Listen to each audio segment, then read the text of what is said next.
The autumn wind swept through Graceland Cemetery, carrying with it the scent of damp earth and dying leaves. Richard Collins stood at the iron gates, his hand resting on the cold metal as he gathered the courage to step inside. The black Armani suit he wore felt heavier than usual today, as if the weight of grief itself had been woven into the fabric. His platinum Rolex caught the pale morning light, a stark reminder of the success that meant nothing without the people you loved to share it with. 2 years. It had been exactly 2 years since Andrew died. 2 years since that rainy night when a police officer knocked on Richard's door to tell him his younger brother had been killed in a car accident on Lakeshore Drive. 2 years, and the pain still felt as fresh as an open wound.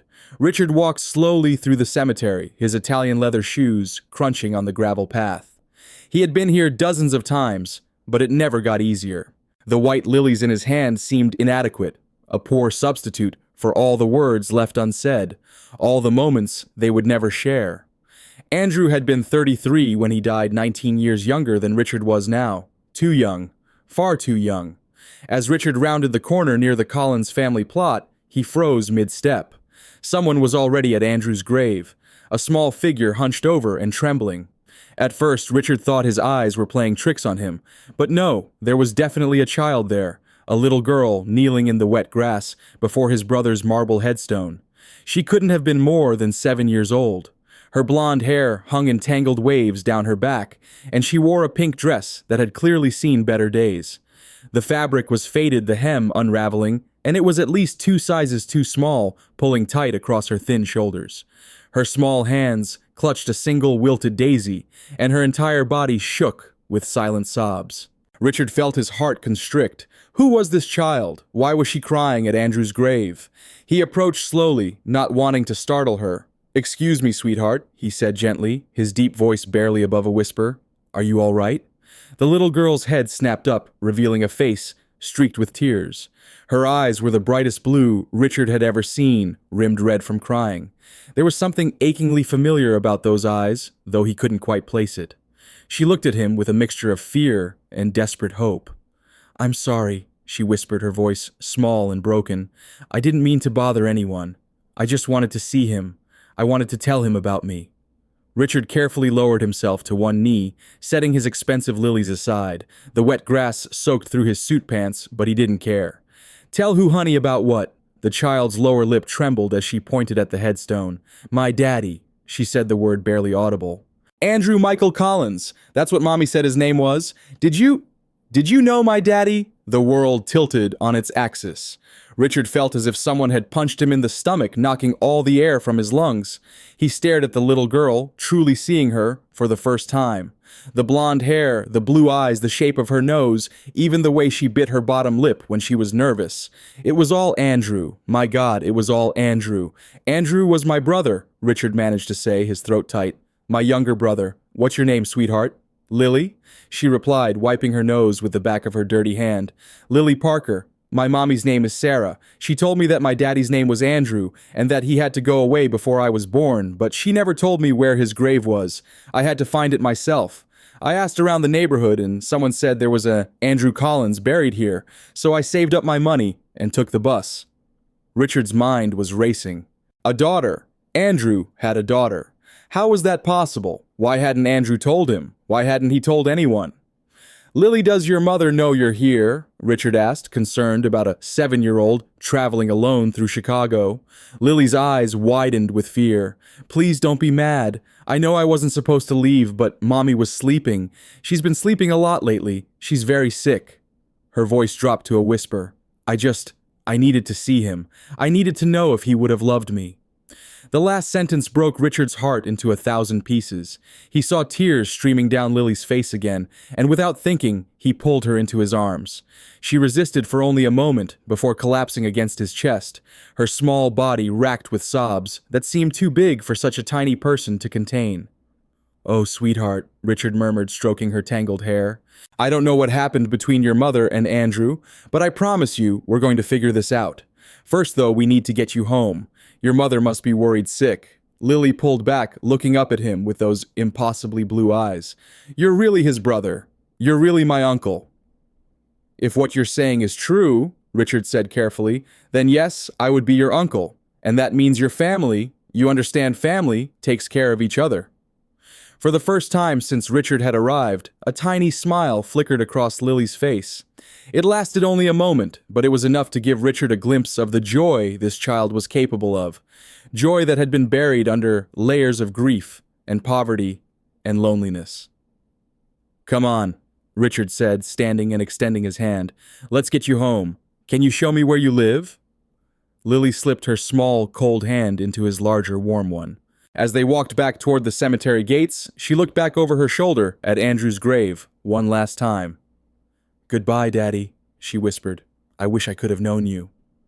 The drive through Chicago that morning felt surreal to Richard. His Mercedes sedan, with its leather seats and sophisticated sound system, seemed absurdly luxurious, with little Lily sitting in the back, her legs dangling above the floor, her worn pink dress a stark contrast against the pristine interior. She directed him south toward neighborhoods Richard rarely visited, where the buildings grew more dilapidated and the streets more cracked with each passing block. It's that one, Lily finally said, pointing to a 4-story brick building that looked like it had given up on life decades ago. The windows were grimy, several boarded up. Graffiti covered the lower walls, and the front door hung slightly crooked on its hinges. Richard parked on the street, hyper-aware of how his car stood out like a diamond in a coal mine. He helped Lily out and followed her into the building. The entrance smelled of mildew and something else Richard couldn't quite identify, but instinctively knew was the scent of poverty and desperation. The stairs creaked ominously under their weight as they climbed to the 3rd floor. Lily stopped in front of apartment 3C and knocked softly. Mommy, I'm home. There was a long moment of silence, then the sound of stumbling footsteps. The door flew open, and Richard found himself face to face with one of the most beautiful women he had ever seen, despite the fact that she looked like death itself. Sarah Parker was tall and slender, though her slenderness was clearly from illness rather than health. She wore an old blue bandana wrapped around her head, hiding what Richard suspected was a lack of hair from chemotherapy. Her skin was pale, almost translucent, with dark circles under her eyes that spoke of sleepless nights and constant pain. But her eyes, the same brilliant blue as Lily's, burned with fierce maternal protection. Lily, Sarah gasped, dropping to her knees and pulling her daughter into a desperate embrace. Where have you been? I woke up and you were gone, and I was so scared, so terrified, that something had happened to you. Her voice broke on the last words, and Richard could see her hands shaking as she ran them over Lily's hair and face, as if reassuring herself that her daughter was real and safe. I'm sorry, Mommy, Lily sobbed. I'm so sorry. I just wanted to see Daddy's grave. I needed to see it. It was only then that Sarah seemed to notice Richard standing in the hallway. She looked up at him, confusion and fear warring on her face. Slowly, she stood placing herself between Richard and Lily in an instinctive protective gesture. Who are you? She asked, her voice weak but laced with steel. What are you doing with my daughter? Richard raised his hands in a peaceful gesture. My name is Richard Collins. I found Lily at Graceland Cemetery this morning at my brother Andrew's grave. She told me that Andrew was her father. The color drained from Sarah's face, what little there was left. She swayed slightly, and Richard instinctively reached out to steady her, but she jerked away from his touch. You're Andrew's brother, she whispered, her eyes wide with shock. Andrew had a brother. He never told me he had any family. Perhaps we should talk inside, Richard suggested gently, nodding toward the open apartment door. This conversation seems like it might take a while. Sarah hesitated, clearly torn between inviting a stranger into her home and her desperate need to understand what was happening. Finally, she nodded and stepped back, allowing Richard to enter. The apartment was tiny, perhaps 500 square feet total. There was a small living area with a threadbare couch that looked like it had been rescued from a curb, a kitchen barely big enough for one person, and through a doorway, Richard could see a single bedroom with a mattress on the floor. Despite the poverty evident in every corner, the space was meticulously clean. There were drawings on the walls, clearly done by Lily, adding splashes of color to the otherwise dreary space. A small vase on the windowsill held dandelions, arranged with childish care. What caught Richard's attention most, however, was the stack of medical bills on the tiny kitchen table. Even from a distance, he could see the red overdue stamps, the astronomical figures, the notices from collection agencies. His heart ached. Sarah gestured for Richard to sit on the couch while she perched on the edge of a folding chair that looked like it might collapse at any moment. Lily climbed onto her mother's lap, and Sarah wrapped her arms around her daughter, holding her close. "I don't understand," Sarah said quietly. "Andrew told me he didn't have any family. He said he was alone in the world. He said that's why we understood each other." Andrew lied about a lot of things, apparently. Richard said, unable to keep the bitterness from his voice. "Our parents died when I was 25, and Andrew was 22, so he wasn't entirely lying about being alone, I suppose. But he had me. He always had me. I'm 19 years older, and I practically raised him after our parents passed. I gave him everything. A job at my company, and apartment money when he needed it. I loved him more than anything." Richard paused, his throat tight with emotion. If he had a daughter, why wouldn't he tell me? Sarah was quiet for a long moment, her fingers absently stroking Lily's hair. When she finally spoke, her voice was barely audible. Because he was ashamed.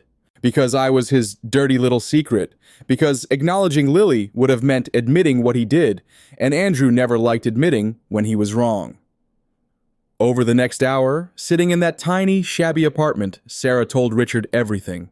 She spoke in a flat, emotionless voice, as if recounting someone else's story rather than her own painful history. She had been 23 when she met Andrew at a charity event at the Hilton Chicago in September 2016. She was working for the catering company, serving hors d'oeuvres to wealthy business people. Andrew had been there representing Collins Investments, Richard's company, though Richard hadn't attended that particular event. "He was so handsome," Sarah recalled, a ghost of a smile crossing her face.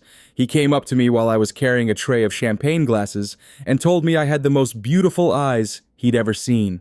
It sounds so cliché now, but at the time I was young and stupid and lonely. I'd moved to Chicago from downstate Illinois just 6 months earlier, trying to make it in the big city. I didn't know anyone. I was working 3 jobs just to pay rent on a tiny studio apartment. And here was this charming, sophisticated man who seemed genuinely interested in me. Andrew had asked for her number that night, and to Sarah's surprise, he actually called. They started dating secret rendezvous at his apartment, romantic dinners at restaurants where no one would recognize him. Andrew told her he was private, that he didn't like mixing his personal and professional lives.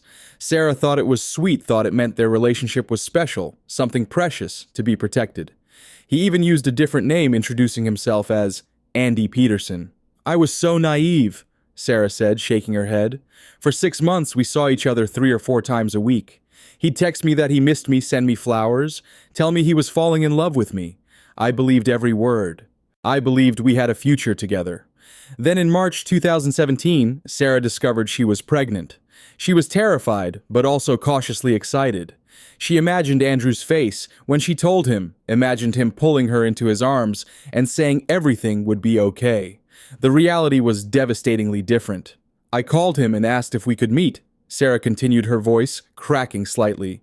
"I went to his apartment, the one you probably paid for," she added, looking at Richard with no accusation, just stating a fact. "I was so nervous. I'd practiced what I was going to say 100 times. But the moment I told him I was pregnant, his entire demeanor changed. The warm, loving man I thought I knew just vanished. In his place was this cold, calculating stranger." Andrew had exploded. He paced his apartment, running his hands through his hair, cursing under his breath. Then he turned to Sarah and said words that would haunt her forever. "This can't happen. I'm married, Sarah. I have a wife. This was never supposed to be serious. You were supposed to be fun, a distraction. That's all." Sarah remembered feeling like the floor had dropped out from under her. Married how had she not known? How had she been so blind? "He offered me money," Sarah said, her voice hardening. $10,000 to take care of it, as he put it. When I said no, when I said I was keeping the baby, he got angry. He told me I was ruining his life. He said if I told anyone he was the father, he'd deny it. He said no one would believe me anyway. Some poor nobody against a wealthy businessman. Then he told me to get out and never contact him again. Sarah had left that apartment in shock. Her dreams shattered, her heart broken into pieces. She tried calling Andrew over the next few days, but he'd blocked her number. She went to his apartment, but the doorman turned her away. She even tried going to Collins Investments, but security wouldn't let her pass the lobby. I gave up after a few weeks, Sarah admitted. What was the point? He'd made it clear he wanted nothing to do with me or our baby. So I focused on surviving. I worked right up until the day I gave birth. I had Lily in October 2017, and she was perfect. So perfect. And I promised myself that I would give her a good life, even if her father didn't want her. For 7 years, Sarah kept that promise. She worked as a waitress during the day and cleaned offices at night. Every penny went to giving Lily food, clothes, a roof over their heads. It wasn't much, but it was theirs, and Sarah was proud of what she'd built for her daughter. Then a year ago, Sarah started feeling constantly exhausted. She had pain in her abdomen that wouldn't go away. At first, she ignored it, couldn't afford to miss work. But when she started losing weight rapidly and found blood in her urine, she finally went to the emergency room. Stage 3, ovarian cancer. The words had felt like a death sentence. I don't have insurance, Sarah said, gesturing to the stack of bills. The ER stabilized me, started me on emergency chemo, but the bills just keep coming. I can't work anymore. I'm too weak most days to even get out of bed. We're living on food stamps and the charity of neighbors. I don't know how much longer I can keep going, and all I can think about is what will happen to Lily when I'm gone. Tears were streaming down Sarah's face now, though she seemed unaware of them. Lily, who had been silent throughout her mother's story, wrapped her arms around Sarah's neck. "Don't cry, Mommy," Lily whispered. "You're going to get better. I know you are." Richard sat in stunned silence. He felt rage toward his brother, grief for this woman and child, and overwhelming shame that he had been so blind. How had he not known what Andrew was doing? How had he missed the signs that his brother was living a double life? "I'm so sorry," Richard finally said, his voice rough with emotion. "I'm so sorry for what Andrew did to you. There's no excuse, no justification. He was wrong. Terribly, unforgivably wrong." He leaned forward, his hands clasped between his knees. "But Sarah, if Lily is truly Andrew's daughter, then she has rights. She has a claim to his estate. When Andrew died, everything he owned went to his wife Victoria, because we didn't know about Lily.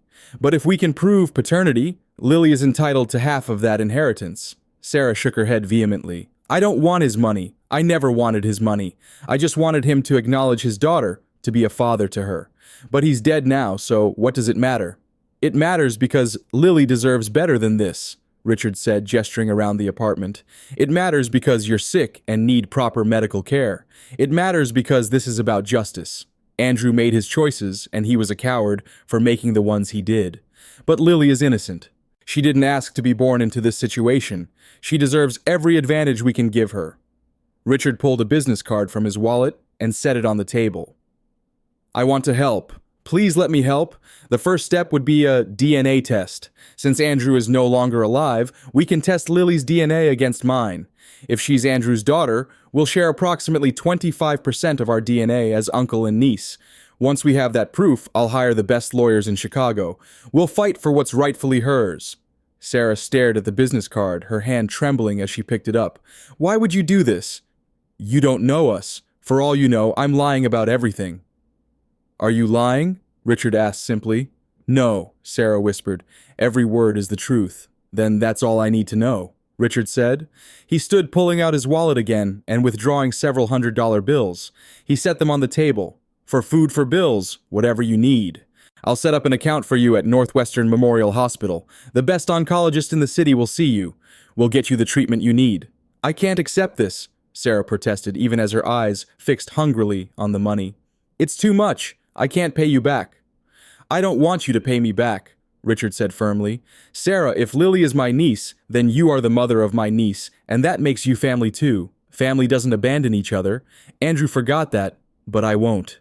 Not anymore." As Richard left the apartment that day, he felt the weight of a new responsibility settling on his shoulders.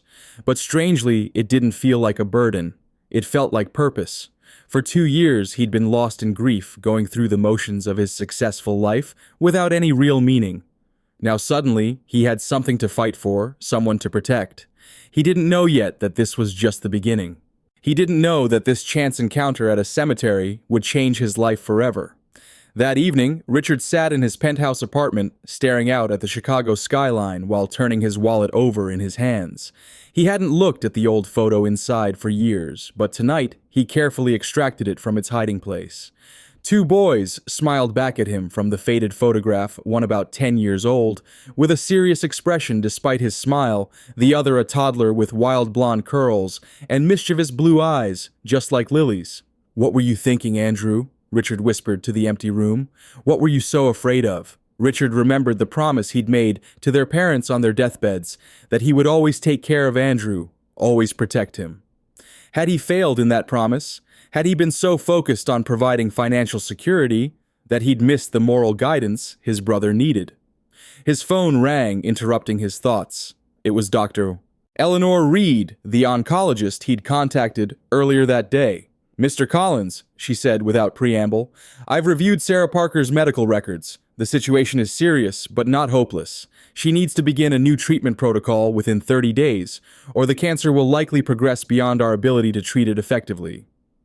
"Whatever it costs, whatever she needs, make it happen," Richard said firmly. "There's one more thing," Dr. Reed added.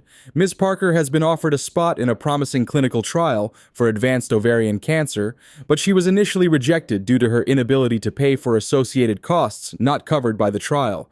With your financial support, I can get her reconsidered." "Do it," Richard said without hesitation. The next morning, Richard arranged for a DNA testing service to come to Sarah's apartment. The technician took cheek swabs from both Richard and Lily, explaining that the results would be available within a week. As the technician packed up his equipment, Lily approached Richard shyly. "Uncle Richard," she said, testing out the words, "can I ask you something?" "Of course, sweetheart. Anything. Do you think my daddy would have loved me if he knew me?" Richard felt his throat constrict. He knelt down to Lily's level, looking directly into those familiar blue eyes. "Lily, I knew your father his entire life. He made mistakes, serious mistakes, but at his core, he was capable of love. I believe that if he had given himself the chance to know you, he couldn't have helped but love you. You're an extraordinary little girl." Lily considered this for a moment, then nodded solemnly. "I think I would have loved him too." Over the next few days, Richard found himself drawn to Sarah and Lily's apartment almost every evening after work. At first, he told himself it was to ensure they had everything they needed to help coordinate Sarah's medical appointments, to prepare for the legal battle ahead.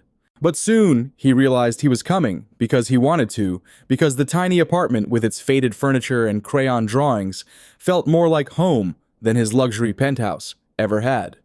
Sarah began treatment with Dr. Reed, an aggressive protocol that left her even more exhausted and ill than before.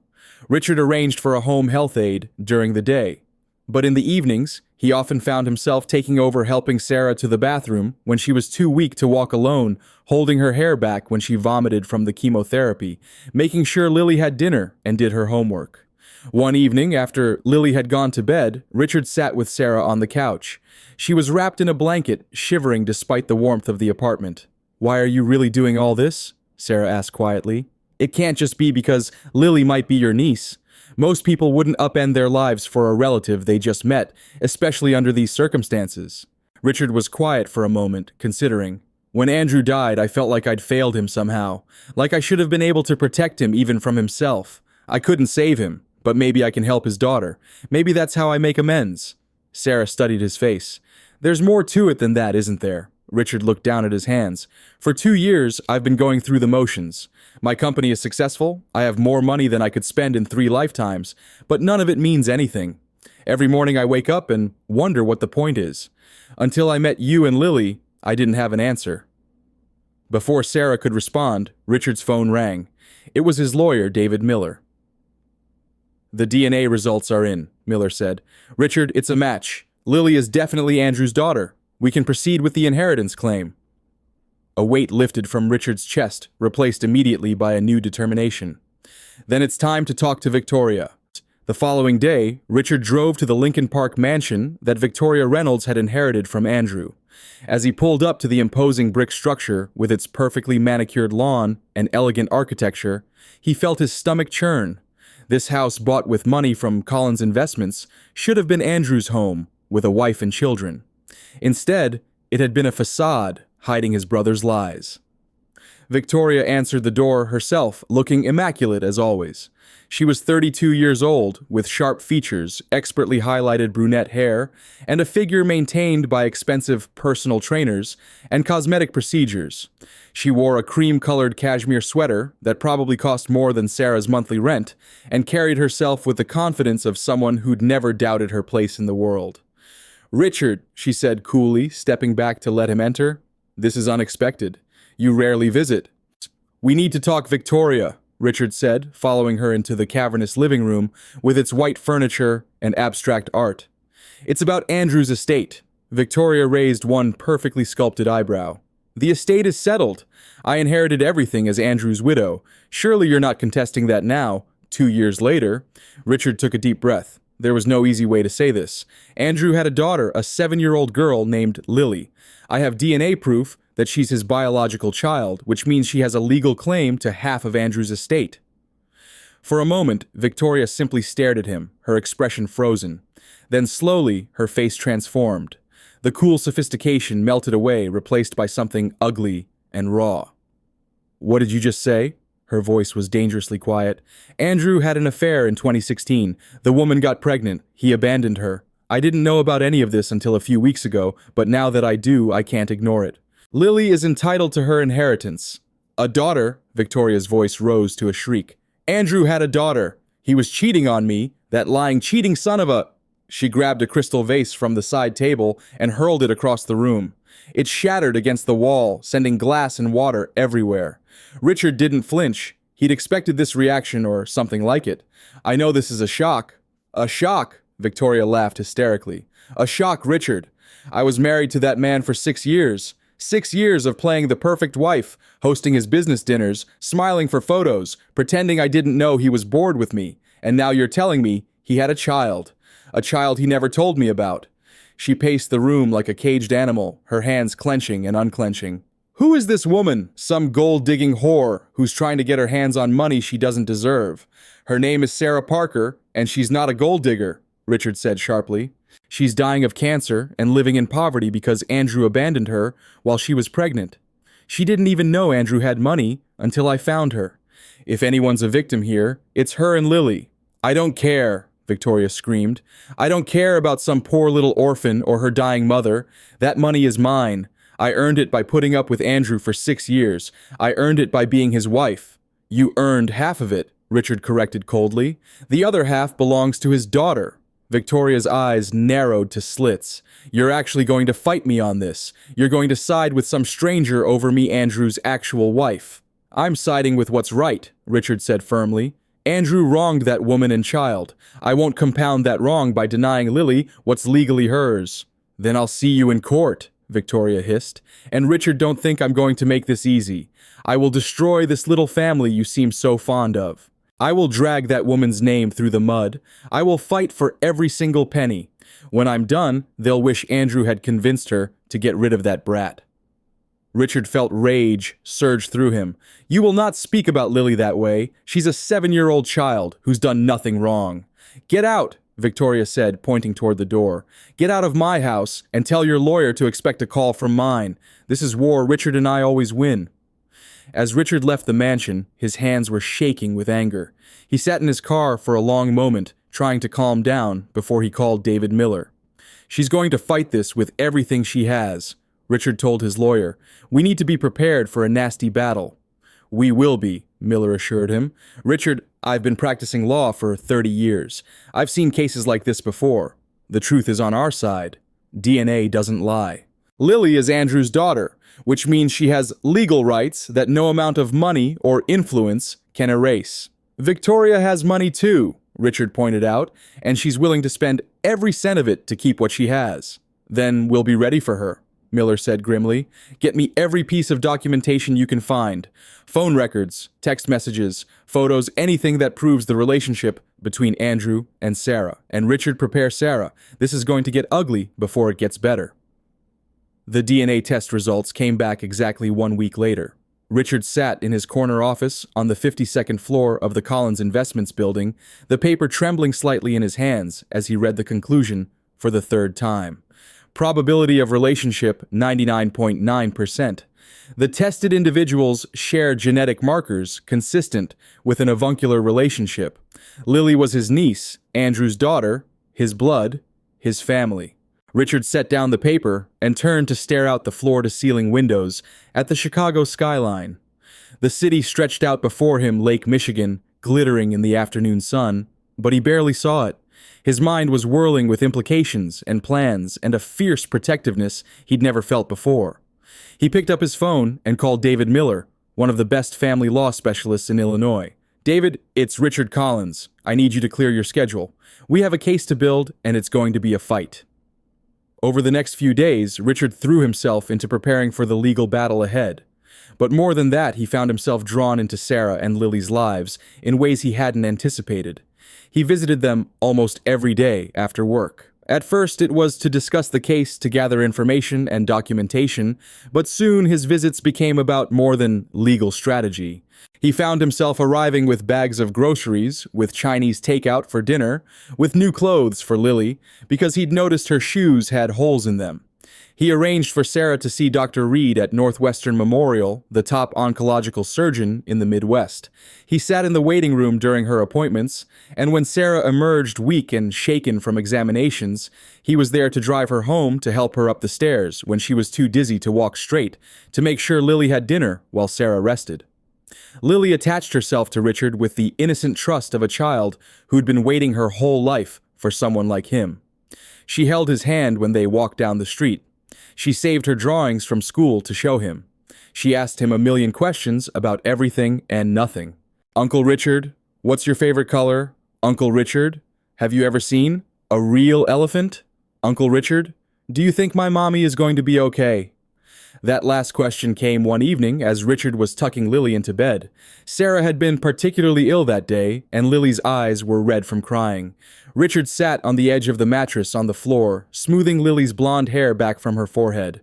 "Your mommy is the strongest person I've ever met," he said honestly. "And Dr. Reed is the best doctor in the whole city. We're going to do everything we can to help her get better." "But what if everything isn't enough?" Lily whispered, her blue eyes hoak in her small face. "What if she dies like my daddy died? What will happen to me?" Richard felt his heart crack. He pulled Lily into his arms, holding her tight. "If the worst happens, which I don't believe it will, but if it does, you will never be alone. Do you understand me? You're my family, Lily. I will always take care of you, always. Promise," Lily asked, her voice muffled against his shoulder. "I promise," Richard said, and he meant it with every fiber of his being.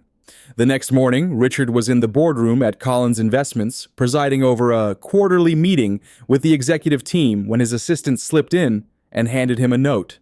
"Urgent call from Miller. Victoria has gone to the press."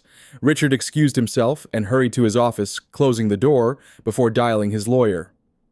"What happened?" Richard demanded without preamble. "Victoria's made her first move," Miller said grimly. "She's talking to every tabloid and gossip site in the city. Dead millionaire's secret love child surfaces. Widow fights gold-digging ex-mistress. Cancer patient claims affair with married executive. She's painting Sarah as a seductress who deliberately got pregnant to trap a wealthy man. She's suggesting Lily might not even be Andrew's daughter despite the DNA evidence. She's portraying herself as a grieving widow being victimized by greedy liars." Richard's jaw clenched so hard it hurt. "Can we stop this? Legally, not really. She's careful to couch everything as her opinion or as allegations. But the court of public opinion is a powerful force, Richard. This is just the beginning. She's trying to pressure you into dropping the case." "That's not going to happen," Richard said firmly. No sooner had Richard hung up than his phone rang again. This time it was Joseph Chen, the CFO of Collins Investments, and one of Richard's oldest friends. "Rich, we've got a problem. Have you seen the news?" "I just heard. Victoria's smear campaign against Sarah and Lily. It's not just them she's going after. Your name is all over these stories. CEO fights dead brother's widow to give fortune to alleged love child. Our stock price dropped 3 points this morning. The board is calling an emergency meeting. They're concerned about the company's image." Richard pinched the bridge of his nose. "Joseph, you know me. You know I wouldn't do this if I wasn't absolutely certain that Lily is Andrew's daughter. This is about doing what's right." "I know that," Joseph said quietly. "But the board members might need some convincing." You've built this company on your reputation for sound judgment. Now they're seeing headlines about you battling your sister-in-law over money. It's not about money, Richard said, frustration coloring his voice. It's about justice for a little girl who's been denied her birthright. It's about making sure her mother gets the medical care she needs. Then that's what you need to tell the board. Just be prepared for pushback. Some of them are already talking about asking you to step back from the case. After hanging up, Richard sat at his desk, staring at his reflection in the polished mahogany surface. For the first time in his career, his personal life was threatening his professional standing. Collins Investments was his life's work, built from nothing into one of the most respected financial firms in the Midwest. The logical move would be to distance himself from the legal battle to protect his company and his reputation.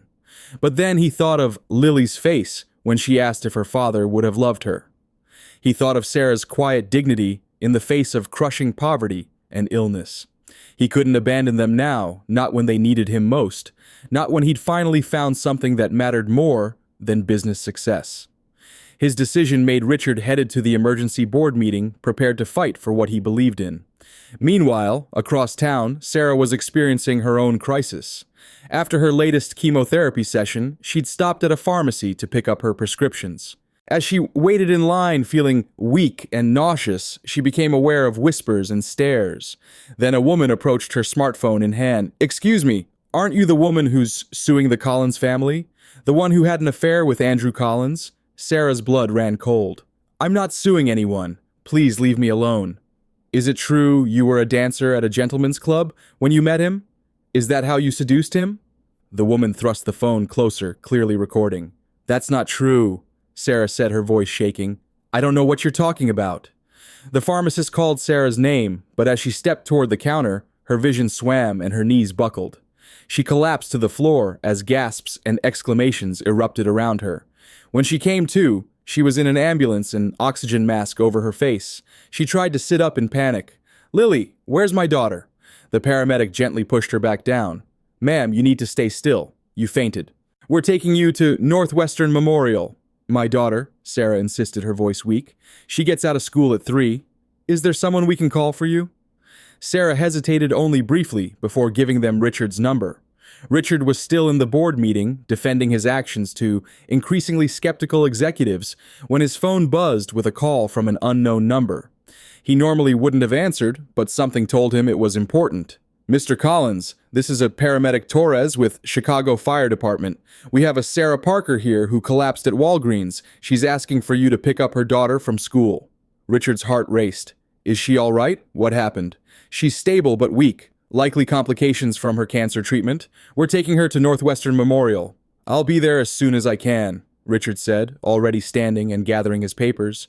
"And I'll get her daughter." The board members watched in confusion as Richard hurriedly explained the situation and left without waiting for their response. Some exchanged concerned glances, but Joseph Chen smiled slightly. This was the Richard Collins he knew, the man who would drop everything to help someone in need, consequences be damned. Richard made it to Lily's school just as the final bell rang. He'd never picked her up before, and he had to go through a verification process with the office, who called Sarah to confirm it was okay for Richard to take Lily. Fortunately, Sarah had added him to Lily's emergency contact list, foreseeing a situation exactly like this one. When Lily emerged from her classroom and saw Richard waiting instead of her mother, her face fell. "Where's Mommy? Is she okay?" Richard knelt to her level. "Your mom is feeling a little sick today, so the doctors are taking care of her. She asked me to come get you." Lily's lower lip trembled. "Is she going to die?" "No, sweetheart," Richard said firmly. "She's just very tired from her medicine. We're going to go see her right now. Okay?" Lily nodded, slipping her small hand into Richard's much larger one. "Okay, Uncle Richard." As they walked to his car, Richard noticed a woman across the street, taking photos with a telephoto lens. Anger surged through him. They were hounding a 7-year-old child now. He positioned himself to block Lily from view and hurried her into his car. At the hospital, they found Sarah in the emergency department, hooked up to IV fluids. Her face brightened when she saw Lily, though Richard could tell she was trying to hide how weak she felt. There's my girl, Sarah said, opening her arms. Lily rushed to her mother's bedside, careful of the tubes and wires. Mommy, are you okay, Uncle? Richard said. You're just tired. I am tired, baby, but I'm feeling better already. Sarah looked up at Richard gratefully. Thank you for getting her. And before Richard could respond, Dr. Reed entered the room, clipboard in hand. She nodded to Richard before addressing Sarah. Miss Parker, you're severely dehydrated and your blood counts are dangerously low. This is likely a reaction to the chemotherapy. I want to admit you overnight for fluids and monitoring. Sarah's face fell.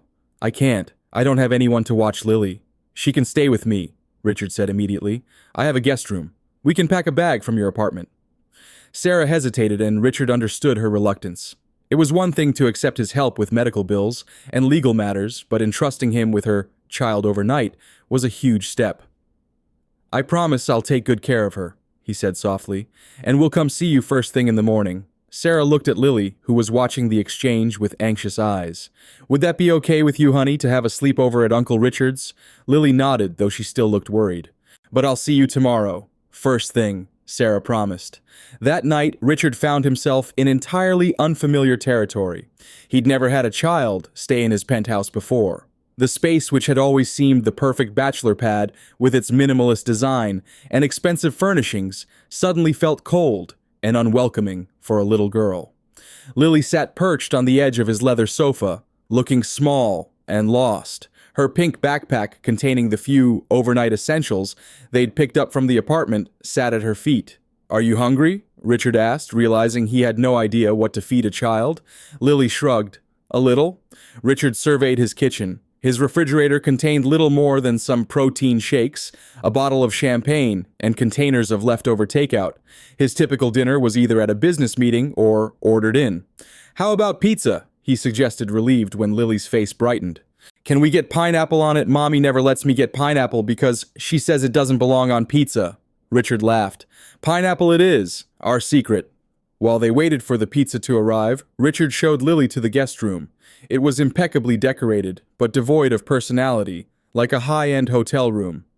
It's very white, Lily observed. Richard looked around and saw the room through her eyes. White walls, white bedding, white furniture. Not a splash of color or warmth to be found. You know what, you're right. It is very white. Maybe tomorrow we can get some things to make it more colorful. Would you like that? Lily nodded, warming to the idea. Could I have fairy lights? My friend Emily has fairy lights in her room, and they're so pretty. Absolutely. Fairy lights, colorful pillows, whatever you want. Richard had no idea where to buy fairy lights, but he'd figure it out. Later, after pizza and ice cream and a movie that Lily insisted he needed to see, Richard tucked her into the too-big guest bed. She looked tiny among the plush pillows and crisp sheets. Uncle Richard, she said as he was about to turn out the light, can I ask you a question? Of course. Was my daddy a bad person? The question caught Richard off guard. He sat on the edge of the bed, considering his words carefully. No, Lily, your daddy wasn't a bad person. He made some bad choices, but that's not the same thing. Sometimes good people do things that hurt others, not because they want to cause pain, but because they're scared or confused, or they don't know how to do the right thing. Lily's brow furrowed as she processed this. Did he love me at all? Even a little bit? Richard's throat tightened. How could he answer that? The truth was, he didn't know if Andrew had ever felt anything for the child he'd denied. But looking at Lily's hopeful face, he couldn't bear to crush that hope. I think, he said slowly, that your daddy never gave himself the chance to know you, and that was his loss because you're an amazing little girl. Anyone who knows you can't help but love you. Lily seemed satisfied with this answer. She yawned, her eyelids growing heavy. Uncle Richard, can I call you just Richard? Because you're not really like an uncle. You're more like I don't know, but I like just Richard better. Richard smiled, touched by her candor. You can call me whatever you like, Lily. Good night, just Richard, she murmured as she drifted off to sleep. Good night, Lily, he whispered gently, brushing her hair back from her forehead in a gesture that was becoming familiar. The next morning, Richard woke to the sound of his phone ringing. It was David Miller. Richard, we've got a problem. Victoria's lawyer, Theodore Blackwell, just filed a motion to dismiss Lily's claim. He's arguing that the statute of limitations for contesting Andrew's will has passed. Richard sat up, instantly alert. That's ridiculous. We didn't even know about Lily until a few weeks ago. How could we have filed within the statute of limitations? It's a legal tactic designed to delay and frustrate us. But that's not all. Blackwell has also filed a petition questioning your fitness to represent Lily's interests. He's suggesting you have a personal relationship with Sarah that constitutes a conflict of interest. Richard's mind raced. That's absurd. I'm Lily's uncle. Who better to represent her interests? Victoria's team is implying that you're romantically involved with Sarah and that your judgment is compromised. They've submitted photos of you at Sarah's apartment at the hospital, picking Lily up from school. They're painting it as a story of a CEO being manipulated by a beautiful young woman. Richard's jaw clenched. She's literally fighting for her life, David. I'm trying to help her and her daughter, my niece. There's nothing inappropriate about it. I know that, but this is how Victoria's playing it. And the tabloids are eating it up. CEO falls for dead brother's mistress. It's ugly, Richard, and it's going to get uglier. After hanging up, Richard checked the news on his tablet and felt sick. There were indeed photos him holding Sarah's arm as they left the hospital, him carrying Lily on his shoulders in the park, him bringing groceries to Sarah's apartment. All innocent moments twisted to seem sordid and calculating. And worse, there were photos from yesterday Sarah collapsed in the pharmacy, being loaded into an ambulance, Richard picking up Lily from school, the three of them at the hospital. The headlines were sensational: cancer-stricken mom uncollapses as Collins family legal battle intensifies. CEO takes custody of alleged niece as mother hospitalized. A text from Joseph appeared on his phone. Board wants to meet again today. ASAP. This is getting out of hand. Richard closed his eyes briefly, gathering his composure. Then he went to wake Lily for their visit to the hospital, determined to shield her from the storm brewing around them. At the hospital, they found Sarah looking marginally better. The fluids had helped and some color had returned to her cheeks. Dr. Reed was there reviewing Sarah's chart.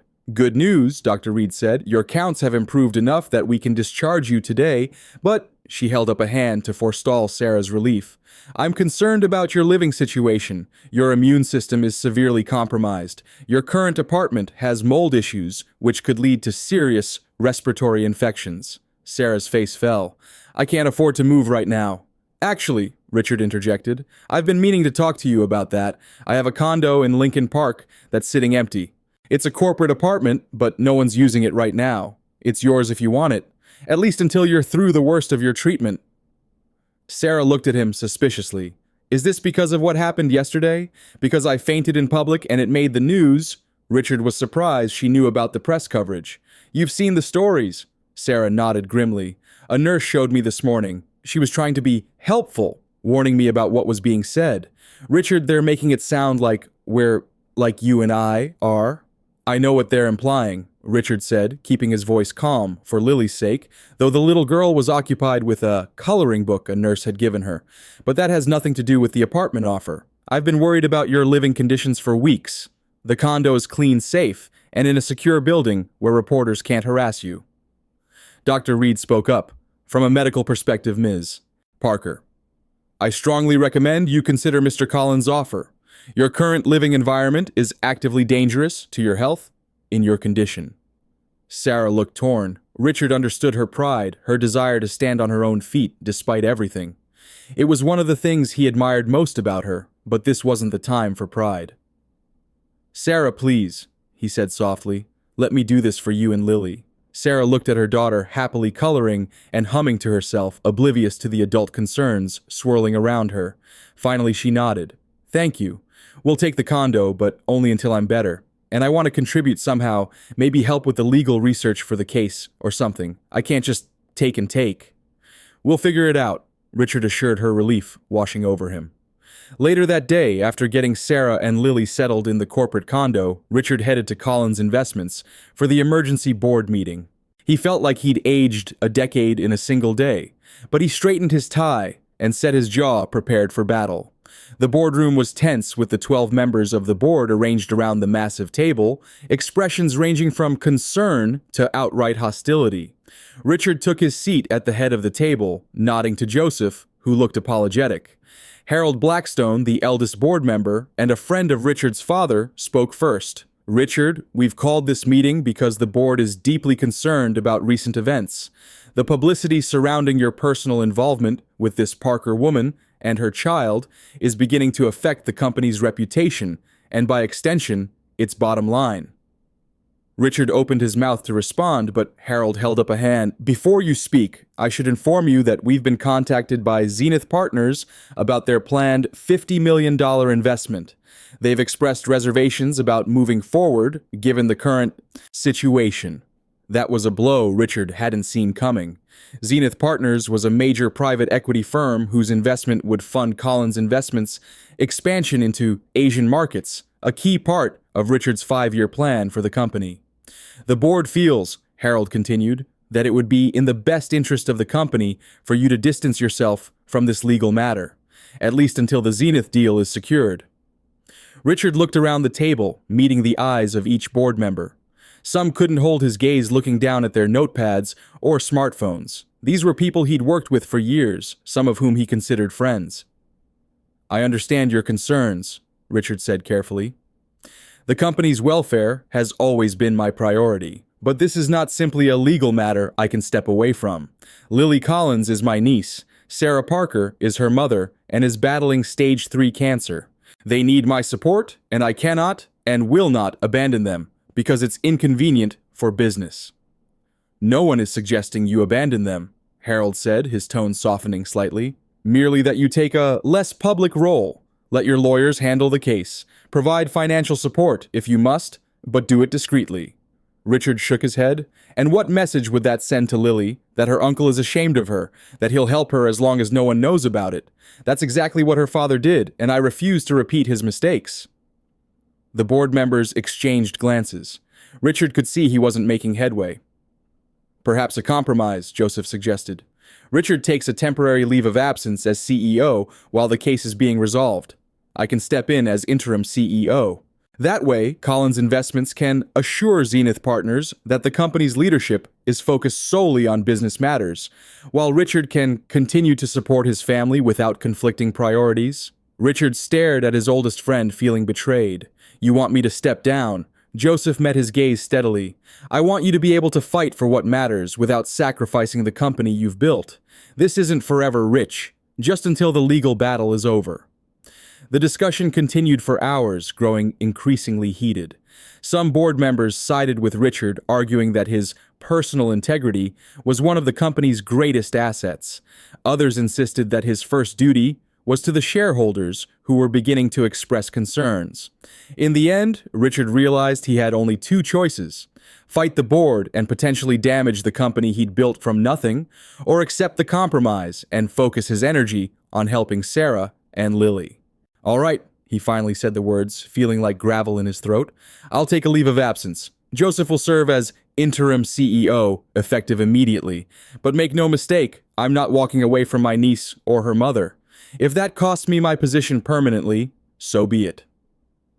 With that, Richard stood and walked out of the boardroom, leaving behind the stunned silence of the board members who had never seen the unflappable Richard Collins make such a dramatic exit. As he rode the elevator down to the lobby, Richard's phone buzzed with a text from Sarah. Someone from the Chicago Tribune just called asking for comment about your relationship with me and the corporate scandal. What's going on? Richard sighed heavily. Victoria's tactics were getting more aggressive. He called Sarah immediately. Don't talk to any reporters, he said when she answered. Victoria is escalating her smear campaign.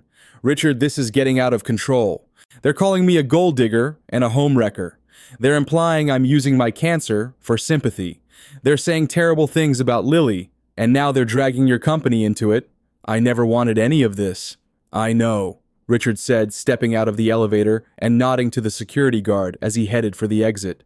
But we can't back down now. If we do, Victoria wins, and Lily loses what's rightfully hers. Is it worth it? Sarah asked, her voice small. All this pain and public humiliation for money. It's not about the money, Sarah. It's about justice. It's about Andrew acknowledging Lily, even if it's posthumously. It's about your daughter knowing she has rights, that she matters, that she can't just be erased because it's convenient for someone else. There was a long silence on the other end of the line. Sarah, I just got an email, she said, her voice shaking, from Victoria's lawyer. He's offering a settlement. $200,000 if we drop the case and sign a non-disclosure agreement. Richard nearly laughed. $200,000 Andrew's estate is worth over $20 million. Lily's entitled to half of that. I know it's not fair, but maybe we should consider it. We could move somewhere quiet away from all this attention. I could get treatment, and Lily could go to a good school. We could have a normal life. Richard stopped walking, standing still, in the middle of the busy sidewalk, as pedestrians flowed around him like a river around a stone. Is that what you really want? To let Victoria win? To let her erase Lily's connection to her father? I want peace, Sarah said, her voice breaking. I'm so tired, Richard. The treatment, the press, the legal battle, it's all too much. I just want to focus on getting better for Lily. Richard's heart ached for her. I understand. I do. But please don't make any decisions right now. Let me come over and we can talk about this properly. When Richard arrived at the condo 30 minutes later, he found a scene that made his blood run cold. Sarah was sitting on the couch, pale and shaking, while Lily huddled against her, crying softly. On the coffee table was Sarah's laptop, open to a vicious article with the headline, "The Truth About Sarah Parker, Escort Gold Digger and Con Artist." They're saying I was a dancer at a gentleman's club, Sarah said quietly as Richard entered. That I targeted Andrew because I knew he was wealthy. That I've done this before with other men. They found a Sarah Parker who was arrested for solicitation in Milwaukee 5 years ago and are claiming it's me, even though I've never even been to Milwaukee. Richard felt rage building inside him. Victoria, he growled. This has her fingerprints all over it. Lily saw it. Sarah continued stroking her daughter's hair. She was using the laptop to play an educational game when the email alert came through. She clicked on it before I could stop her. Richard knelt in front of Lily. Lily, look at me. None of those things they're saying about your mom are true. They're lies told by mean people who are trying to scare us, but we're not going to let them okay. Lily wiped her eyes. Why are they being so mean? We didn't do anything wrong. No, you didn't, Richard agreed. And that's why we have to stand up to them. If we let them scare us away, they win. And I don't like to lose, do you? Lily shook her head, a hint of defiance appearing through her tears. Neither do I, Richard said, giving her a conspiratorial smile. So here's what we're going to do. We're going to fight back, and we're going to win. For you, for your mom, and for what's right. Deal. Lily nodded solemnly. Deal. Richard stood and turned to Sarah. No settlements, no compromise. We see this through to the end. Sarah looked uncertain. Richard, you've already sacrificed so much. Your reputation, your position at the company. I can't let you keep putting everything on the line for us.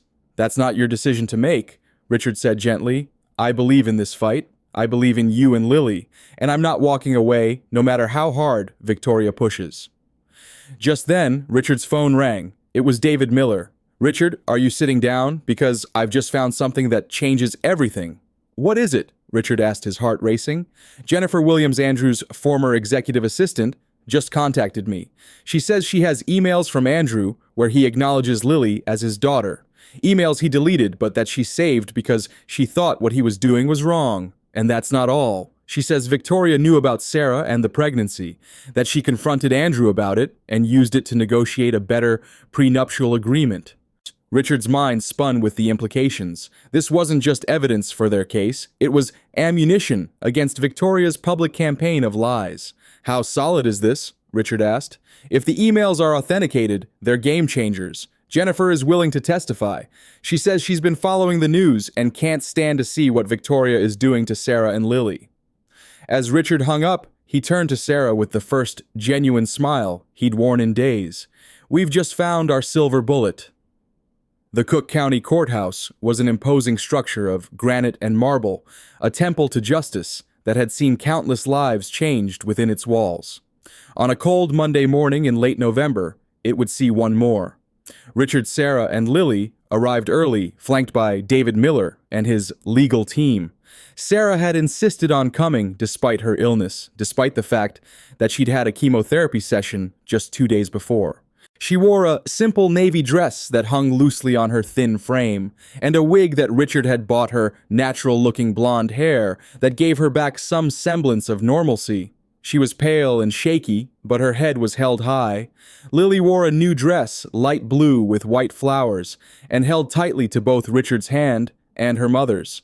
At 7 years old, she didn't fully understand the proceedings, but she understood that this day was important, that it would change their lives one way or another. The courtroom was packed. Media filled the back rows, their cameras ready, despite the no photography rule. Curious onlookers who'd followed the case in the papers came to see the drama unfold. And there, on the opposite side of the aisle, sat Victoria Reynolds with her army of lawyers.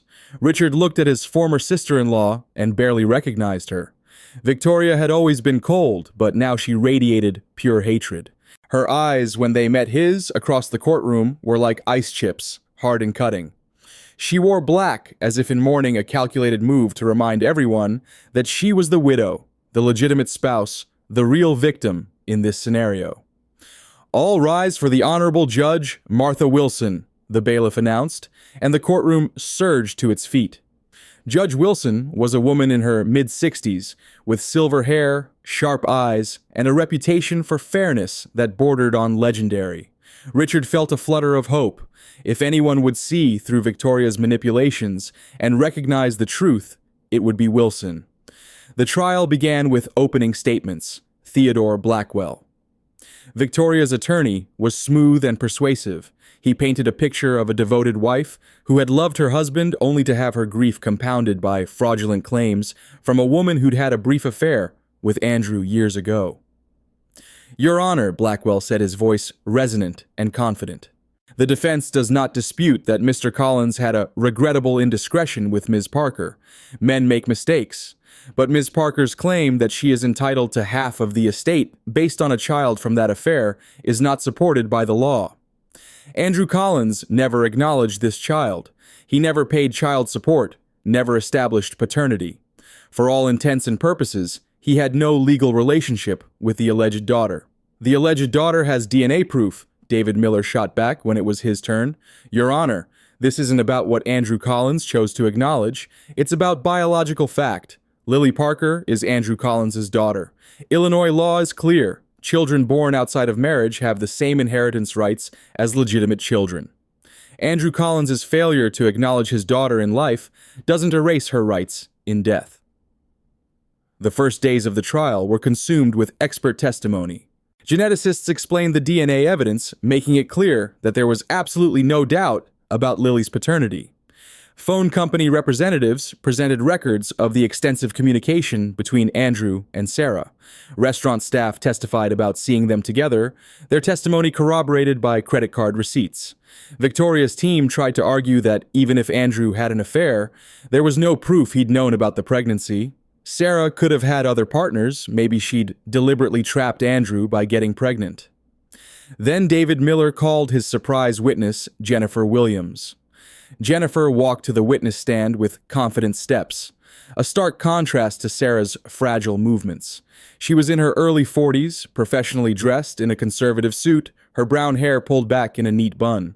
She placed her hand on the Bible and swore to tell the truth, her voice clear and steady. "Ms. Williams," Miller began, "what was your position at Collins Investments?"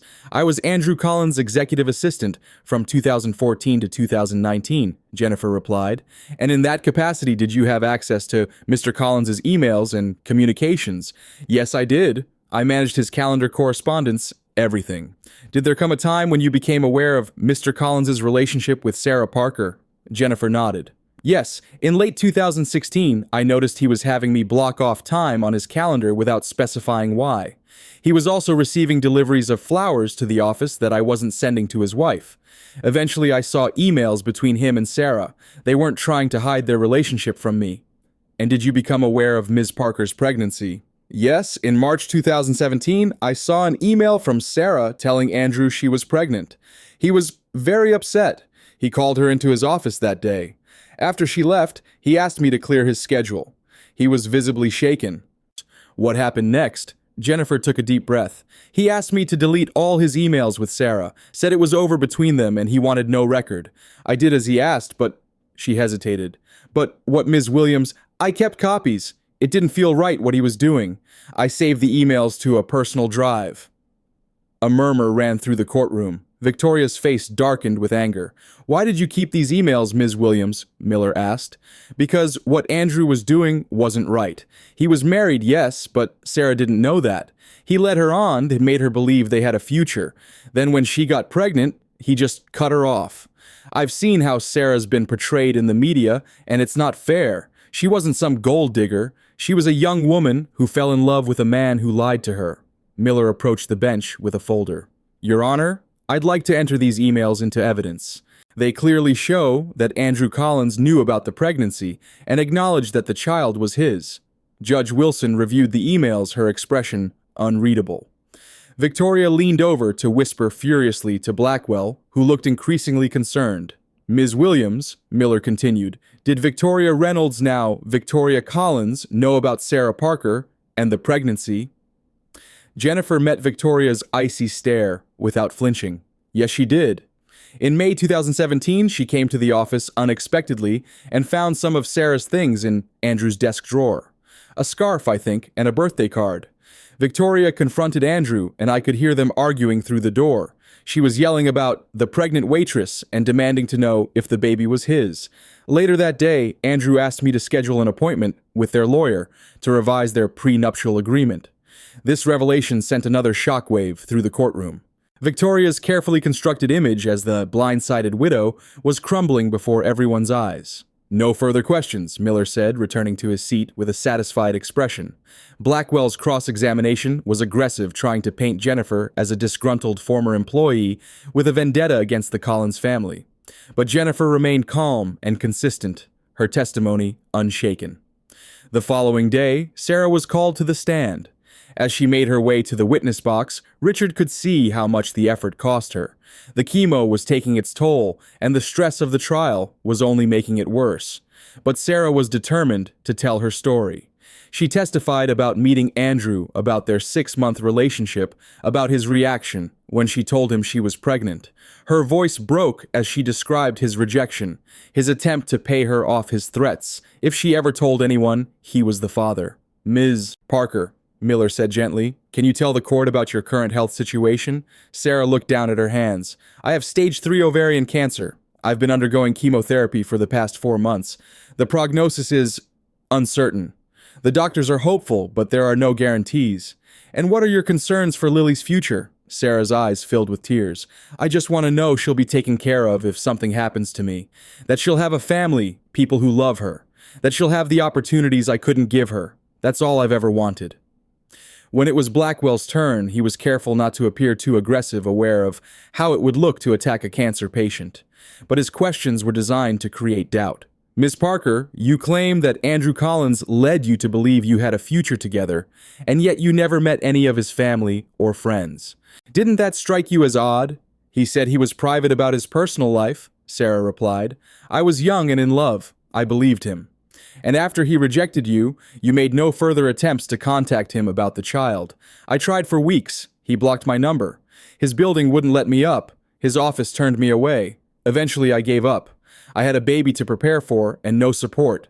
I had to focus on survival." Blackwell's questioning continued subtle jabs designed to make Sarah look naive, at best calculating at worst. By the time she stepped down, she was visibly exhausted, her hands shaking as she returned to her seat beside Richard. Then came the moment Richard had been dreading, the moment when Lily would take the stand. Richard and David had debated whether to call Lily as a witness. She was only 7 young enough that her testimony might be dismissed as coached or unreliable. But David believed that seeing Lily hearing her speak in her own words would humanize the case in a way that no amount of legal argument could. Lily looked dusty in the witness box, her feet dangling above the floor, her hands gripping the edge of the wooden barrier. She wore her blue dress, and her blonde hair was pulled back with a ribbon. She looked terrified. Judge Wilson smiled at her kindly. "Hello, Lily. I'm Judge Wilson. Do you know why you're here today?" Lily nodded. "Because of my daddy. Because he left me money, but the lady doesn't want me to have it." Several people in the courtroom chuckled. Even Judge Wilson's lips twitched. "That's a good way to put it.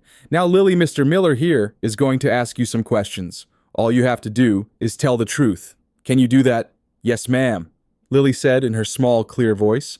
Miller approached the witness box gently. "Lily, do you know who your father was?" Andrew Collins, Lily said, but I never met him. He went away before I was born. Did your mother ever tell you about your father? Lily nodded. She said he was handsome and funny, and that he made her laugh. She said he had to go away, but that it wasn't my fault. Do you know where your father is now? He's dead, Lily said matter-of-factly. He's buried in Graceland Cemetery. I went to see his grave once. That's where I met Richard. She pointed at Richard, and Richard felt his eyes burning with tears. Not my daddy, Richard. He's been taking care of me and Mommy. Lily, Miller continued, can you tell the court what your life was like before you met Richard? Lily bit her lip, thinking. It was hard sometimes. Mommy was sick a lot, and we didn't have much money. Sometimes we didn't have enough food, and Mommy would give me her food and say she wasn't hungry, but I knew she was. Our apartment was cold in the winter because we couldn't always pay for heat. And kids at my old school made fun of my clothes because they had holes in them. Her testimony was devastating in its simplicity. She wasn't trying to manipulate anyone or paint herself as a victim. She was just telling the truth about her life, and that truth was more powerful than any legal argument. Do you wish you had known your father? Miller asked. Yes. Lily whispered, tears beginning to slide down her cheeks. I used to see other kids with their daddies, and I wished I had one too. I used to pretend that he was away on a trip, and he'd come home soon and bring me presents and tell me he loved me. But Mommy said he couldn't come back. She never said why, but I think it's because he didn't want me. Objection, Blackwell said, standing. The witness is speculating. Overruled, Judge Wilson said quietly, her eyes never leaving Lily's face. Continue, Mr. Miller. Lily, what would you do with your father's money if the court says you can have it? Lily wiped her eyes with the back of her hand. I'd help my mommy get better. I'd make sure she has medicine and doctors and doesn't have to be sick anymore. And maybe we could live in a place that's warm and doesn't smell funny. And maybe I could go to a school where kids don't make fun of me. She paused, then added, but mostly I just want Mommy to be okay. She's been sad and sick for so long. I want her to smile again. There wasn't a dry eye in the courtroom. Even Judge Wilson had to remove her glasses and wipe her eyes. Richard looked over at Victoria and was shocked to see her face twisted with rage rather than any kind of sympathy. Blackwell declined to cross-examine Lily, a smart move given the mood in the room. Any aggressive questioning of a 7-year-old would have turned the entire courtroom against Victoria. The final witness was Richard himself. He testified about finding Lily at the cemetery, about investigating her claims about the DNA test, and everything that had followed. He spoke about getting to know Sarah and Lily, about seeing firsthand the poverty and suffering that Andrew's abandonment had caused. Mr. Collins, Miller said, you're a wealthy man in your own right. You could have simply helped Sarah and Lily financially without pursuing this legal case. Why go through all this? Richard looked directly at Judge Wilson. Because it's not about the money. Not really. It's about justice. It's about recognizing that Lily exists, that she matters, that she has rights. My brother made a terrible mistake when he abandoned Sarah and refused to acknowledge his daughter. I can't change what Andrew did, but I can try to make it right now. Lily deserves her inheritance, not because she needs it financially, but because she deserves to be recognized as Andrew's daughter. She deserves to know that her father's legacy includes her. And your relationship with Ms. Parker? Miller asked. How would you characterize that? I care deeply about her, Richard said simply. I admire her strength, her courage, her refusal to give up even when everything seems hopeless. And I love Lily as if she were my own daughter. They've become my family now, and I will do everything in my power to protect them and provide for them regardless of what this court decides. Blackwell's cross-examination was brutal. He tried to paint Richard as a man who'd been seduced and manipulated by a clever woman. He suggested that Richard was thinking with his heart rather than his head, that his judgment was clouded by romantic feelings. He even implied that Richard was betraying his brother's memory by siding with Sarah against Victoria. But Richard didn't budge. He answered every question calmly and firmly, never losing his temper, never backing down from his support of Sarah and Lily. After 5 days of testimony, both sides rested their cases. Judge Wilson announced that she would review all the evidence and issue her ruling the following week. The wait was agonizing. Sarah's health deteriorated under the stress, and she spent most of the week in bed. Richard barely left her side, and when he did, it was only to take care of Lily or consult with Miller about the case. Finally, on a Friday afternoon, they received the call. Judge Wilson had reached her decision. They were to appear in court the following Monday for the ruling. That weekend was one of the longest of Richard's life. He tried to stay positive for Sarah and Lily's sake, but inside he was terrified. What if they lost? What if, despite all the evidence, despite Lily's testimony, despite everything, the judge ruled in Victoria's favor? Monday morning arrived gray and cold, a biting wind sweeping in from Lake Michigan. The courtroom was even more packed than it had been during the trial, everyone eager to hear the outcome of the case that had captivated Chicago for weeks.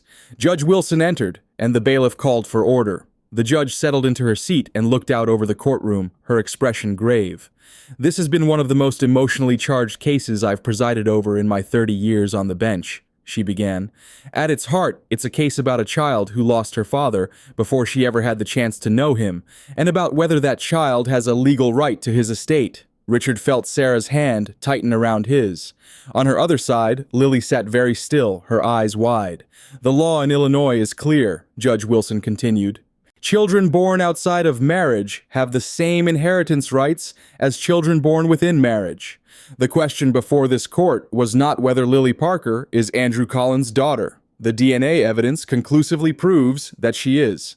The question was whether Andrew Collins' failure to acknowledge that daughter in life affects her inheritance rights in death.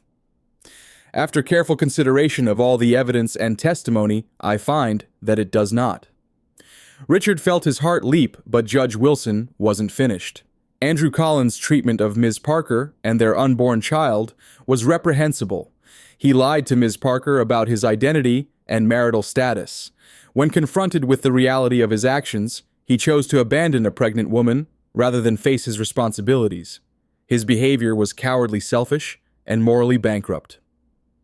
However, the sins of the father should not be visited upon the child. Lily Parker had no say in the circumstances of her birth. She is an innocent party in all of this. Judge Wilson's gaze moved to Victoria, who sat rigid in her seat. Mrs. Reynolds, I understand that this ruling will significantly impact your financial situation, and for that, you have my sympathy. However, your husband's infidelity and the resulting child are not Lily Parker's fault. She has a legal right to her father's estate, and this court will not deny her that right simply because her existence is inconvenient or uncomfortable for others. Judge Wilson picked up her gavel. It is the ruling of this court that Lily Parker is the biological daughter of Andrew Collins and is entitled to 50% of his estate, including all assets, properties, and financial accounts that were in his name at the time of his death. The remaining 50% will remain with Mrs. Victoria Reynolds as the surviving spouse. Furthermore, I am ordering that Lily's inheritance be placed in a trust managed by Richard Collins until Lily reaches the age of 18, or until Ms. Parker recovers sufficiently to manage it herself. This trust will be used for Lily's care, education, and general welfare, as well as for Ms. Parker's medical expenses. The gavel came down with a sharp crack that seemed to echo through the courtroom. Case closed. For a moment, there was absolute silence. Then the courtroom erupted. Sarah burst into tears, burying her face in Richard's shoulder. Lily looked confused, not entirely sure what had just happened, but understanding from the adults' reactions that it was good. Richard wrapped his arms around both of them, his own eyes wet with tears of relief and joy. Across the aisle, Victoria sat frozen, her face white with shock and fury. Then slowly she stood. Her hands were clenched into fists at her sides, her whole body trembling. "This is a travesty," she screamed, her voice cutting through the noise of the courtroom. "This is a miscarriage of justice. That money is mine. I earned it. I put up with Andrew for 6 years. I was his wife. Mrs. Reynolds, you need to calm down," Judge Wilson said sternly, reaching for her gavel. "Calm down," Victoria shrieked. "You've just given away millions of dollars that belong to me to some bastard child and her gold-digging mother. This is theft. This is robbery." "Mrs. Reynolds, I am warning you," Judge Wilson said, her voice rising. "You will show respect to this court, or I will hold you in contempt." But Victoria was beyond reason. Years of entitlement and greed had finally reached their breaking point. She started toward the bench, her face contorted with rage. "You're all in on it," she screamed. "You're all part of this conspiracy. Richard probably paid you off. You're corrupt. You're a fraud." Bailiff, Judge Wilson called, but before the bailiff could reach Victoria, she had already climbed the steps to the judge's bench. Her hands reached out her manicured nails, aimed at Judge Wilson's face, like claws. "I'll show you what happens to people who steal from me," she screeched. The bailiff and court security tackled Victoria before she could make contact with the judge, wrestling her to the ground as she kicked and screamed. The courtroom descended into chaos, spectators on their feet, cameras flashing despite the rules against photography. Judge Wilson, who had leaned back to avoid Victoria's attack, straightened her robes and looked down at the struggling woman with cold fury. "Victoria Reynolds," she said in a voice that cut through the noise like a knife, "you are hereby charged with contempt of court, attempted assault on a judicial officer, and disturbing the peace. Bailiff, take her into custody. She will be held without bail until her hearing." "You can't do this," Victoria screamed as she was dragged toward the door. "I'm the victim here. This is wrong. That money is mine. Mine!" Her voice echoed down the hallway as she was removed from the courtroom. The door slammed shut behind her, and suddenly, the room was quiet again. Judge Wilson turned to Richard, Sarah, and Lily, her expression softening. "Mr. Collins, Ms. Parker, I apologize for that outburst. Please know that justice has been served here today. Lily, you take care of your mother, and you remember that you are worthy of love and respect, regardless of the circumstances of your birth. Court is adjourned." As they left the courthouse that day, stepping out into weak November sunlight, Richard felt as if a tremendous weight had been lifted from his shoulders. Sarah was crying and laughing at the same time, overcome with relief and disbelief that it was finally over. Lily skipped between them, holding both their hands. "Does this mean Mommy can get better now?" Lily asked, looking up at Richard with those bright blue eyes. "Yes, Princess," Richard said, scooping her up into his arms. "This means your mommy is going to get the best medical care in the world. She's going to get better, and we're all going to be happy." "And you'll stay with us?" Lily asked, wrapping her small arms around his neck. "Forever." Richard looked at Sarah over Lily's shoulder, saw the love and hope shining in her eyes, and felt his heart swell with more emotion than he'd known he was capable of feeling. "Forever," he promised. "We're a family now. Nothing is going to change that." And standing there on the courthouse steps, surrounded by reporters and cameras and curious onlookers, Richard kissed Sarah and held Lily close, and knew with absolute certainty that he was exactly where he was meant to be. 6 months later, spring had come to Chicago, bringing with it warmth and new beginnings. The city had shaken off its winter coat, and flowers bloomed in parks and gardens throughout the metropolitan area. In a sunny hospital room at Northwestern Memorial, Sarah sat up in bed looking healthier than she had in years. Her blonde hair had grown back, falling in soft waves around her shoulders. The color had returned to her cheeks, and though she was still thin, she no longer had that skeletal, ghostly appearance that had haunted her during the worst of her illness. Most importantly, her eyes sparkled with life and hope. Dr. Reed stood at the foot of the bed, a broad smile on her face as she reviewed Sarah's latest test results. "I'm pleased to tell you that your most recent scans show no evidence of disease," Dr. Reed announced, her voice warm with genuine joy. "The tumors are completely gone. You're in full remission, Sarah. You beat it." Sarah's hands flew to her mouth, tears instantly springing to her eyes. "Really? You're sure it's really gone?" "I'm sure," Dr. Reed confirmed. "Of course, you'll need to continue with regular checkups and monitoring for the next 5 years, but as of right now, you're cancer-free. You did it, Sarah. You fought, and you won." Richard, who had been standing by the window with Lily, rushed to Sarah's side.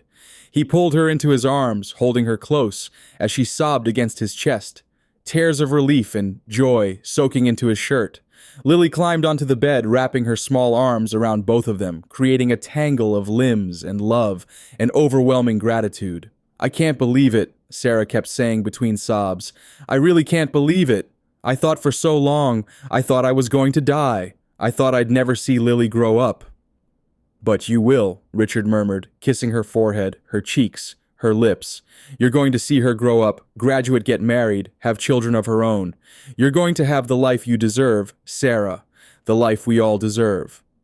The past 6 months had been a whirlwind of change. With Lily's inheritance secured and placed in trust, Richard had immediately arranged for Sarah to receive the most aggressive and advanced cancer treatment available. It had been brutal. There were days when Sarah was so sick from the chemotherapy that she couldn't lift her head from the pillow.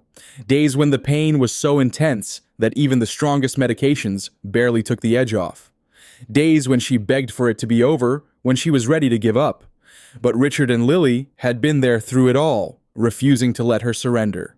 Richard had taken a leave of absence from Colin's investments, putting Joseph in charge, while he devoted himself to Sarah's care. He learned to administer her medications to help her through the nausea, to massage her aching muscles, and read to her when she was too exhausted to keep her eyes open. Lily, despite her young age, had been a little warrior. She made her mother cards and drawings to brighten her hospital room. She sang songs and told jokes to make Sarah laugh. She held her mother's hand during the scariest moments and whispered fierce little encouragements. "You can do it, Mommy. You're the strongest person in the whole world. Don't give up." And slowly, painfully, Sarah had turned a corner. The tumors began to shrink. Her strength started to return. Color crept back into her face. And now, finally, she was in remission. As they left the hospital that day, Sarah walking on her own 2 feet, instead of being wheeled out in a wheelchair, Richard made a decision. They stopped at Grant Park, finding a bench overlooking the lake. The water sparkled in the spring sunshine, and sailboats dotted the horizon. Lily ran ahead to chase pigeons, her laughter carrying on the breeze. Richard took both of Sarah's hands in his and turned to face her. His heart was pounding, but he'd never been more certain of anything in his life. "Sarah," he began, his voice slightly shaky with emotion, "these past 6 months have been the hardest of my life, but also the most meaningful. Watching you fight, seeing your strength and courage, taking care of you and Lily. It's shown me what really matters. It's not money or business success or any of the things I used to think were important. It's this. It's us. It's family." Sarah's eyes were already filling with tears again, as if she sensed what was coming. Richard reached into his pocket and pulled out a small velvet box. When he opened it, the diamond ring inside caught the sunlight, sending rainbow prisms dancing across Sarah's face. "I love you," Richard said, his own eyes wet now. "I love you more than I thought it was possible to love another person. I love your strength and your kindness and your fierce devotion to Lily. I love the way you hum when you're cooking and the way you scrunch up your nose when you're concentrating.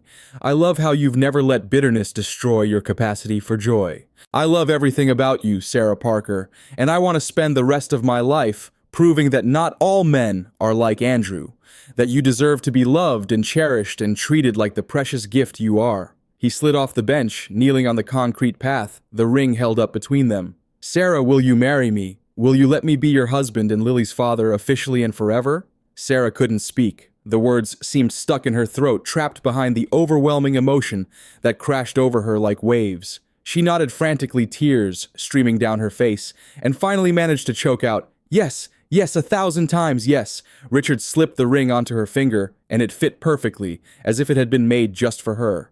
He stood and pulled her into his arms, kissing her deeply, while scattered applause broke out from passers-by who had witnessed the proposal. "Mommy, Richard, what's happening?" Lily came running back, her pigtails flying behind her. Sarah knelt down to Lily's level, showing her the ring. "Richard asked me to marry him, sweetheart. He's going to be your daddy for real now. We're going to be a real family." Lily's face lit up with pure joy. "Really? Really, truly? You're going to marry Richard? Really, truly?" Sarah confirmed, laughing through her tears. Lily launched herself at both of them, and they ended up in a pile on the grass, laughing and crying and holding each other tight. People in the park smiled as they walked past, touched by the obvious love radiating from the little family. 3 months later, Richard stood at the altar of a small chapel, watching as Sarah walked down the aisle toward him. She was radiant in a simple white dress, her blonde hair adorned with wildflowers, her face glowing with health and happiness. Beside him stood Lily, serving as both flower girl and junior bridesmaid, her face a picture of pride and excitement. As Sarah reached him and took his hands, Richard felt a sense of completion he'd never experienced before. This woman and this child had changed his life in ways he never could have imagined when he walked into Graceland Cemetery that autumn day a year ago. What had begun as a chance encounter had become the most important journey of his life, a journey that taught him about courage, about forgiveness, about what it truly meant to be a family, a journey that had given him something his money and success never could, a sense of purpose, of belonging, of love. As he looked into Sarah's eyes and prepared to say his vows, Richard knew that this was just the beginning of their story, that the best chapters were yet to be written, and he couldn't wait to see what the future held for them together as a family.